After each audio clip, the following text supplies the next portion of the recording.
कर रही हो? तो आज मैं आपको एक पोएम सुनाने वाला हूँ जिस पोएम का नाम है भूखा घड़ा।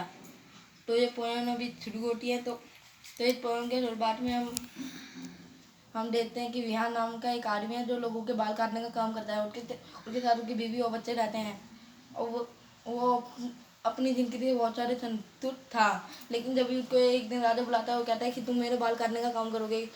तो विहान सुन के खुश हो जाता है। राजा कहता है कि तुमको इसके बदले एक सोने की मुद्रा मिलेगी। विहान और ज़्यादा खुश हो जाता है और खुशी खुशी अपने घर जाने लगता है। राजा कहता है कि तुम सोमवार से मेरे यहाँ पर आ जाना। फिर विहान कहता है ठीक है। तो फिर जब विहान अपने घर पर जाता है, फिर वो ये बात अपनी बीवी को बताता है। वो और उसकी पत्नी ये सुन के बहुत ज़्यादा खुश हो जाती है। फिर वो कहते हैं कि सोमवार को जल्दी से चले जाना, बाल काट के आ जाना जल्दी से। ठीक है। फिर विहान जाता है राजा की हजामत करके आ जाता है। फिर ऐसे ही कुछ महीनों तक चलता है। फिर विहान जब एक दिन घर पर आ रहा होता है, फिर उसको एक गेस्ट मिलता है वो जो उससे कहता है कि मैं तुमको साथ सोने के घड़े देना चाहता हूँ क्योंकि तुम बहुत ज़्यादा ईमानदार हो। मेरे को राजा ने भेजा है तुमको ये देने के लिए। फिर विहान कहता है कि राजा ने तो मुझसे ऐसा कुछ कहा नहीं था। फिर वो कहता है राजा ने भेजा मेरे को, तुम ये सातों घड़े ले लो, तुम्हारे घर पर रखे हुए हैं। फिर विहान जल्दी से घर पर जाके देखता है तो वो सातों के सातों घड़े वहीं पर ही होते हैं। लेकिन सातों का घड़ा जो है आधा खाली होता है और बाकी घड़े भरे होते हैं सोने की मुद्राओं से। तो सातवां घड़ा आधा खाली होता है सोने की मुद्राओं से। विहान कहता है कि ये जो मेरे को एक दिन का ये सोने का मुद्रा मिलती है, मैं इससे घड़े को भर दूंगा पूरा, जिससे मेरा और मेरी बेटी और मेरी बीवी का बुढ़ापा बड़े आराम से कट जाएगा। वो अगले दिन दोबारा जाता है।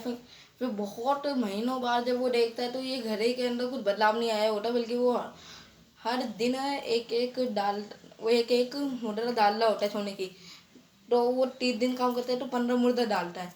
तो फिर वो कहता है कि ये तो भर नहीं रहा। तो फिर वो घर के खर्च में से पैसे कम करने लग जाता है, जिसकी वजह से उसकी पत्नी उससे नाराज हो जाती है कंजूसी के कारण की, और उससे बात पे लड़ाई होने लग जाती है। फिर वो कहते हैं कि अब कि राजा जब उससे कहता है कि तुम्हारा मुंह क्यों उदास है, वो कहता है कि अब महंगाई बढ़ गई है, थोड़े से घर का खर्च नहीं चल रहा तो मैं उदास रहने लग गया। फिर राजा कहता है अब मैं तुम्हारी हजामत बढ़ा रहा हूँ और एक मुद्रा के साथ 2 सोने की मुद्रा कर रहा हूँ। फिर विहान सुन के खुश हो जाता है और खुशी खुशी घर पर जाने लगता है। लेकिन 1-2 महीने के बाद भी जब उसको नहीं कुछ बदलाव दिखता, जब वो राजा के पास दोबारा जाता है, फिर राजा कहता है कि अब भी तुम क्यों उदास हो। फिर वो राजा को हर बात सच सच बताता है कि मैं कैसे एक यश मिला था जो अब मुझसे कह रहा था कि आपने मेरे को 60 सोने के घड़े दिए हैं।